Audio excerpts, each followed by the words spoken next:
Hi friends, மாசி மாதம் அப்படின்னாலே நம்மளுக்கு டக்குன்னு ஞாபகம் வர்றது சிவன் ராத்திரி. அவரவரை குலதெய்வத்தை எந்த ஊரில் எந்த நாட்டில் இருந்தாலும் நம்ம வருஷத்துக்கு ஒரு தடவை குலதெய்வ கோவிலுக்கு போகிற ஒரு நாள் எதுன்னு பார்த்திங்கன்னா இந்த மாசி மாதம் வரக்கூடிய சிவன் ராத்திரி தான். சிவன் ராத்திரிக்கு நம்ம குலதெய்வ கோயிலுக்கு போகிறதுக்கு முன்னாடி இப்படி ஒரு கலச பூஜையை கண்டிப்பாக எல்லாருமே செஞ்சுருங்க. ஒரு தட்டில் பச்சரிசியை பரப்பிக்கோங்க. உங்ககிட்ட இருக்க கலசத்தில் என்ன இருக்குதோ அதை வச்சுக்கலாம். மண்ணாகவும் இருக்கலாம் அல்லது பித்தளையாகவும் இருக்கலாம். அதில் கொஞ்சமாக தண்ணி ஊற்றிட்டு பன்னீர் கொஞ்சம் சேர்த்துக்கோங்க.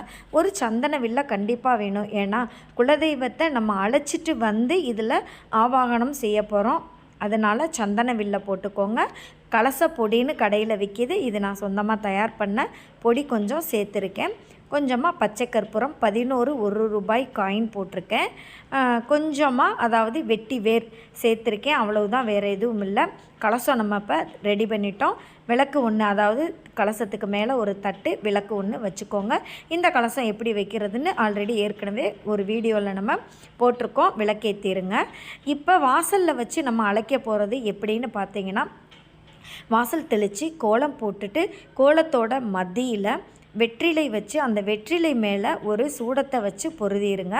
அதற்கு பிறகு சூடத்தட்டு வச்சுருப்போம் இல்லையா, அதில் ஒரு 5 சூடத்தை வச்சுட்டு வாசலில் இருந்து சூடத்தை ஏற்றிட்டு மணி அடித்து நம்ம வாசலில் ஏற்கனவே ஏற்றி வச்சுருக்க அந்த சூடம் மலையேறுறதுக்கு முன்னாடியே அந்த வாசலில் இருந்தே சூடத்தை ஏற்றிட்டு வந்து இந்த தீப ஒளியில் நீங்கள் ஆவாகனம் பண்ணணும். அதுக்கு முன்னாடியே குலதெய்வ கலசம் நம்ம ரெடி பண்ணி வச்சுருக்கோம் இல்லையா, அதுக்கு தீபமெல்லாம் நல்லா ஏற்றி அலங்காரப்படுத்திட்டு தயார் நிலையில் வச்சதுக்கு பிறகு தான் நம்ம வாசலில் இருந்து சூடத்தை ஏற்றிட்டு வந்து அந்த தீப ஒளியில் நம்ம குலதெய்வமாக நினச்சி ஆவாகனம் செய்யணும்.